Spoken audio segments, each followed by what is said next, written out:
ایک جوہری تھا سنہرا، تو اس نے مختلف ڈبیاں کھول کے لوگوں کے سامنے رکھی اور ایک موتی نکال کر کے کہا کہ یہ موتی شب افروز ہے، رات کو چمکتا ہے، اور اس وقت دنیا کے اوپر جو قیمتی ترین موتی ہیں ان میں سے ایک موتی یہ میرے پاس ہے۔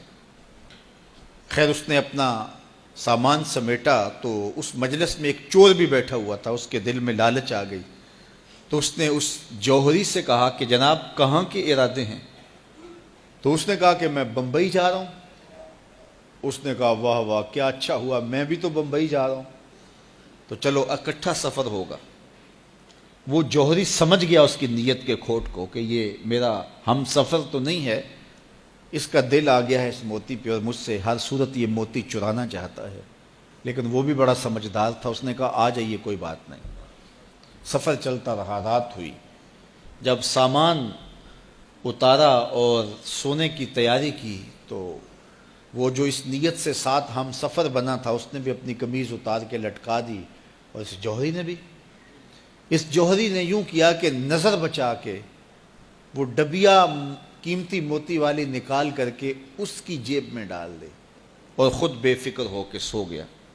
جب یہ خراٹے لینے لگا تو چور اٹھا، اس کا سامان ٹٹولا، اس کی جیبیں دیکھیں، سارا دیکھتا رہا۔ خیر دن چڑھ گیا، جوہری اٹھا، اس نے نظر بچا کر کے اس کی جیب میں ہاتھ ڈال کر کے وہ موتی اپنی جیب میں ڈال لیا۔ صبح جب ناشتے پہ بیٹھے تو اس چور نے باتوں ہی باتوں میں بات کی، وہ آپ کے موتی کی چمک شمک نظر نہیں آئی رات کو؟ تو وہ ہنس کے کہنے لگا نہیں میرے پاس ہی تو تھا، وہ جیب سے نکال کے سامنے رکھ دیا۔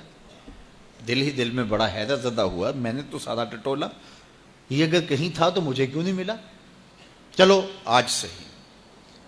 اگلا دن آیا تو پھر اس نے قمیض اتار کے رکھی اور اس نے نظر بچا کے اس کی قمیض میں وہ موتی ڈال دیا اور خود بے فکر ہو کے سو گیا۔ یہ ساری رات اس کے سامان میں، اس کے لباس میں تلاش کرتا رہا اور وہ مزے سے سویا رہا۔ صبح اٹھا اور نظر بچا کے اپنی جیب میں ڈال لیا۔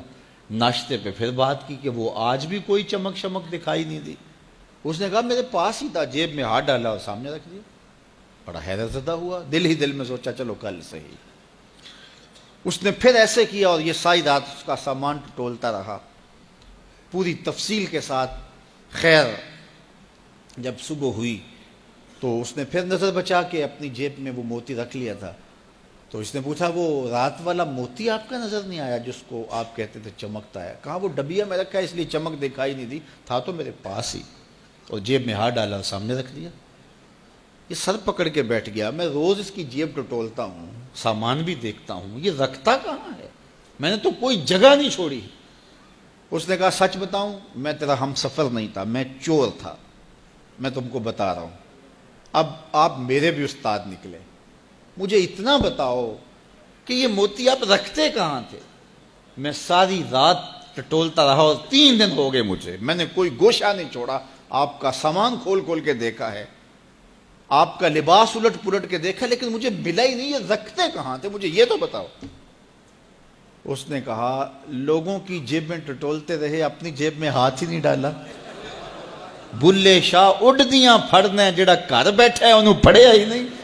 وَفِي أَنفُسِكُمْ أَفَلَا تُبْصِرُونَ، کہا تم کہاں اسے ڈھونڈ رہے ہو، ذرا اندر بھی اتر کے دیکھو، اندر اترو گے تو اس کا سراغ مل جائے گا۔ نہ مسجد وچ نہ مندر وچ، لب یار نو اپنے اندر وچ۔ جب اپنے اندر اترو گے تو پھر سراغ زندگی نصیب ہو جائے گا، عرفان ذات ہوگا تو پھر عرفان الہی نصیب ہوگا۔ لیکن ہم دائیں بائیں ڈھونڈنے نکلے لیکن اپنے اندر اتر کے نہ دیکھا۔ تو سراغ زندگی ملتا ہی تب ہے جب اس کی چوکھٹ پہ جھکنا بندہ سیکھ جاتا۔ تو اس کی چوکھٹ پہ جھک کر کے زندگی کی سربلندی حاصل کیجئے اور مقصد زندگی حاصل کیجئے۔